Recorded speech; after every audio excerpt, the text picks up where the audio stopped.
welcome to Mountain Road Life. I'm Kristen, and today we're going to give you a tour of the garden. Come have a look.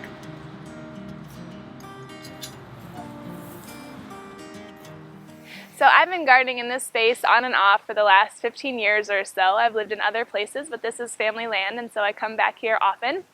And so, yeah, it's not always been so successful, and the biggest issues have been weed maintenance as well as pest maintenance. But I realized last year that the plants that I would grow in pots or in containers would generally be a lot more successful than the ones that I would grow directly in the ground. And so the idea occurred to me that maybe we should try building some garden boxes. And so back in October, Wiehan and I built our first garden box, which is the tallest one that's back there in the back corner. And then throughout the springtime, we built 6 more. Those are all half the size of the first original box that we built. And I have to say that I love these garden boxes. It has truly made all the difference. And I've had a couple of videos that we've posted. So the first one shows the actual process of building that first garden box, so be sure to check that out. And then I also have another video that shows how we've filled them, which is with kind of the concept of the term hugelkultur, which involves just layering down sticks and branches and leaves and grass clippings and all kinds of other yard waste that we put down on the bottom, and then we brought in a large mound of a combination of topsoil and compost and put that on top. And so yeah, that has been working so well. I think the layering everything, the yard waste on the bottom, has really helped to keep the original weeds from growing up through the soil. And then on the top of the soil, it's just been really easy to maintain, like little baby dandelions and other weeds that are trying to pop up. We can just pull them right out of the soil, and it's super easy. In terms of other weed maintenance, basically I've just been mowing around the boxes, and that has worked so well, and using a weed whacker as well. Wiehan's helped with that. And so yeah, that just helps so much to just minimize the amount of time spent pulling up weeds that are just going to grow back anyway. So now I can just mow them, and it's a really quick and easy process. And in terms of the pests, we still have some pests, but it's just because everything is so much more organized and so much tidier, it's a lot easier to spot the pests and just to remove them. And so the biggest 2 are slugs. They're my arch enemy in the garden. I have big slugs and I have small slugs, and I often find the small ones that are underneath of the greens on the underside of the leaf that are just chomping on the greens. So I remove those and I take them to the compost pile that's on the other side of the house. And then I also have the big slugs that just like to hang out and hide under things. And I think they're the ones that generally kill my sunflower seedlings. So I had, I think, 1 sunflower or maybe 2 over the last couple of years, but for the most part, like this year, I have no sunflowers because the slugs just get to them. So I have to figure out a way to have a more protected and closed space for my seedlings in the future. But yeah, this year has really been all about organizing the garden and just getting it into a place that it's just easy to maintain, and then we can build from there. The other pest that's a big issue, the little pest, is the aphids, and that's obviously a common one. But again, it is so much easier to spot them and to remove them. And then we have some bigger pests as well, which are squirrels.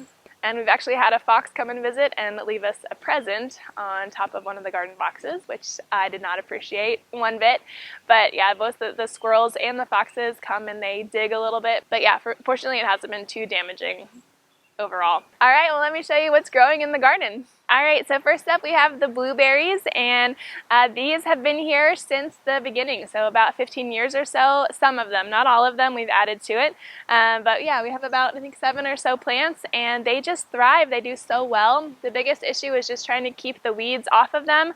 I think that's just one thing that has maybe inhibited their growth a little bit over the years, but this year, keeping the weeds down, and I also put down some branches and some yard waste around the blueberries and then put the topsoil and compost mix on top. So that's been really helpful for just maintaining the weeds, and so they are just so happy and don't really have any issues or complaints. I've harvested about 1 gallon of blueberries this year just from this patch, and yeah, basically I'll just pick them and then I rinse them off and then dry them off and then put them in the freezer, and they are ready to go. So yeah, the blueberries are awesome. I love having them. I also have some peppermint that's growing up in between them and kind of various spots throughout the garden. If you ever want to grow peppermint, if you don't know already, peppermint will just spread out and take over your whole garden if you'll let it. So it's better actually to plant peppermint in a container, but originally in the early years I planted some directly in the ground, and now it just grows up kind of all over the place. But when I do mow the lawn, it actually makes it smell really nice. So yeah, I actually kind of like having it throughout the garden, but just keep that in mind. You might want to keep your peppermint in a container. And then behind me, on this side, we have asparagus, and that's only about 3 years old, so it does take a couple of years for asparagus to mature. We ordered these from our favorite edible landscaping company that's based down near Charlottesville, Virginia. I buy a lot of plants through them, and so yeah, 3 years ago, and we're already harvesting some asparagus this year.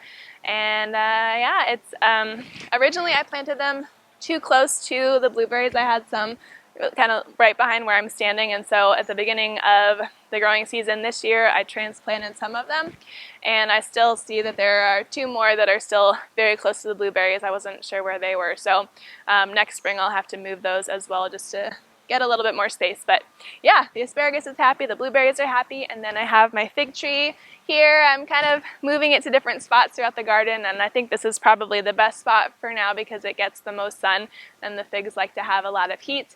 But I did make a video showing when the fig tree arrived, as well as some strawberries too. And when I planted those are also from Edible Landscaping. Okay, moving on. Alright, so now on this side of me I've got a mound. And so yeah, Wiehan and I, we had space for probably 3 more garden boxes, 1 on this side and then 2 on the other side. But, you know, I'm going to keep the costs down with all the wood that we've been buying, and so ended up just doing that whole hugelkultur effect here as well, where I have sticks underneath. I kind of ran out of yard waste. I didn't have a lot more to put down, but got some sticks. And then I had still plenty of the topsoil and compost mix that I put on top of the mound. Aesthetically, it might not be the most pleasing for everybody. I've gotten comments that it looks a little like, you know, ancient burial mounds or something, but from a practical standpoint, it does work really well. I have small watermelon seedlings that are growing in there now, so we'll see how they do. So this box I've been incredibly impressed with. Everything is doing so well. We bought a lot of the plants here as small plants from the local Mom's Organic Market. It's a grocery store, and then in the springtime and in the fall as well, they often sell plants for the garden. And so we've got 2 tomato plants that we purchased from there, and some really beautiful tomatoes that are growing and I think are about to start turning a little bit more red. Right now they're very green. And then we've got a cucumber plant that is thriving, and 1 really beautiful big cucumber that's just about ready to harvest. And then some zucchini and yellow squash. So far we haven't had anything harvestable yet from it except for the blossoms. Mostly we've had little zucchini and squash that have kind of died and fallen off, but hoping that as we're hitting now, you know, full summer, that we'll get some nice squash from that. We have some basil that's growing. I also bought that from Mom's. And we also have borage, which if you're not familiar with it, it is just such a sweet plant. You get these really cute little blue blossoms from it, which are edible. Yeah, just a nice little delicacy you can add to your salad. But I think I'll just, as I harvest them, I'll just dry them and can use them later on. Alright, so over here, it's not a ton going on in the garden, or it doesn't look like a lot is happening. This is where I planted the strawberries, and so at first they were just very small little plants. Again, you can check out the video of when I first received the strawberry plants in the mail. For a while there, it didn't look like a lot was going to happen, but they are finally starting to grow and actually starting to spread out shoots. I did have 2 nice lettuce plants that were growing in here, but I've harvested those. I got a little bit of dill. It's not like huge, but it's growing. It's hanging in there. And then some basil and some borage in here as well. And 2 little marigold plants that grew from seed, and a sweet potato plant there in the corner. But we have a lot more sweet potato that I will show you momentarily. But yeah, eventually the plan is that this box will just be covered in strawberries. So I didn't want to plant too much in here just to allow them to grow. And then on this side, I also have a video of planting the potatoes. And so this is the box where the potatoes were planted. Wasn't hugely successful. There's still some plants here that have yet to be harvested. I think those will be pretty good. The biggest thing was just that the plants didn't really thrive. It wasn't potato blight. It was just, I don't know, the potato or the plants just didn't do very well. It could be the soil or it could be the tubers. I'm not really sure which. I did harvest from a couple of the plants that have already died. Did harvest about maybe 2 pounds of really tiny little baby potatoes. So it wasn't completely for nothing. And again, I still have some plants that are still growing. They're just not thriving. And then in the back corner, I do have red potatoes that I had planted, also store-bought, and those are a lot happier, but I only planted 2 tubers there. And then over on this side, we've got our compost box that we built back in the fall as well. And right now, just putting a lot of like the yard waste or the garden waste in there. Not a lot happening there, but we also have a compost box over on the other side of the house by the kitchen where all our food waste goes. So the idea is that hopefully eventually we are generating enough soil that we don't have to order a big pile from another company. All right, moving right along.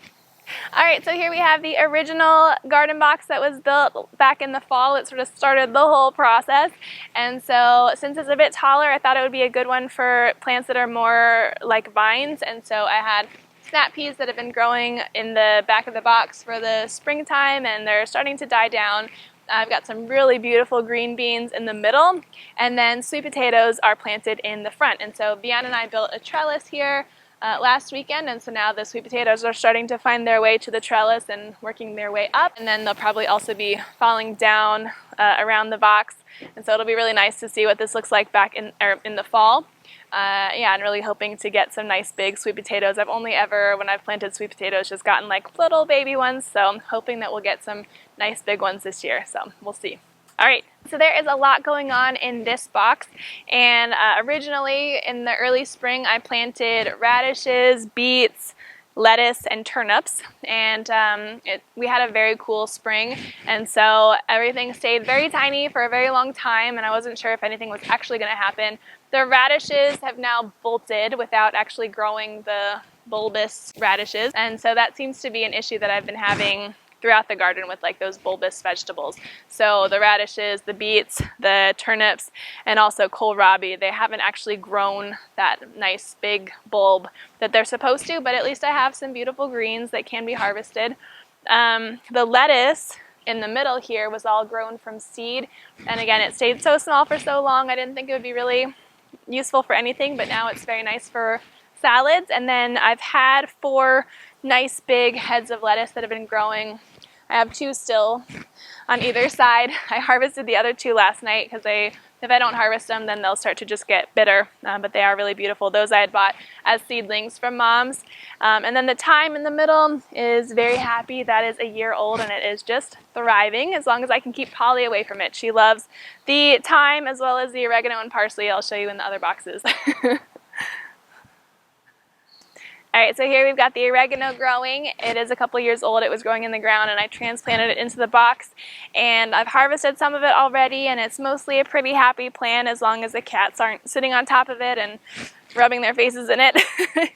And then we've got kohlrabi over here, just waiting for that to actually grow the nice bulb, but you can eat the leaves, saute those up.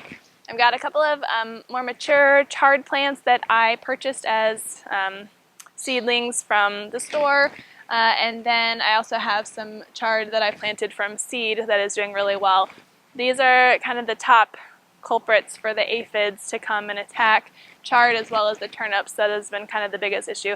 Even my peppermint plants have had the aphids as well. So, but otherwise, everything else has been pretty much okay from the aphids so far. Got some lavender. This one's a year old, and another one on the other side. I have some snap peas that have been growing here as well. I put these sticks in here to kind of help them as sort of a trellis, but I see that they actually need something that's a little thinner than these sticks for the future for them to latch onto. Had some cilantro. It's not really, it had produced maybe one nice big bunch, but now it's kind of just dying down, unfortunately. And then I have some carrots growing here as well, and just wondering if those are going to produce carrots. We will see. All right, and then the last box. All right, and then in this last box, we have got a couple of herbs. We've got rosemary and parsley that were both purchased from the store. And then I planted sweet potatoes all along on this side and all along this side. And then I've got green beans growing, as well as some okra and some more seedlings that are just popping up for the green beans as well. Yeah, so that's basically all that's going on in this box, and everything is looking good and looking happy, even though it does have a lot of shade from the mulberry tree that is above it. Yeah, this box is doing well. It also has a lot of little mulberry seedlings that are coming up, so I need to come in here and just hoe those out. But otherwise, it's doing well, the last box. And then I just have these 2 mounds over here that I'll show you, as well as one very special plant. All right, and then we've got the last little corner of the garden here. I've got 2 mounds growing here, similar to the other mound that I talked about before with the sticks underneath. There's a squash plant growing over here. I can't remember specifically which squash variety that is. And then over here I've got sweet potato and some nasturtium seeds that are starting to pop up that I just planted recently.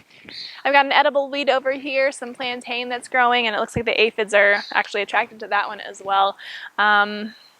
And you can see over on the other side of the fence that we have the dirt pile. So in the previous video where I was showing how we filled the boxes, you saw a much bigger pile, and so we still have a little bit left, but it's almost gone.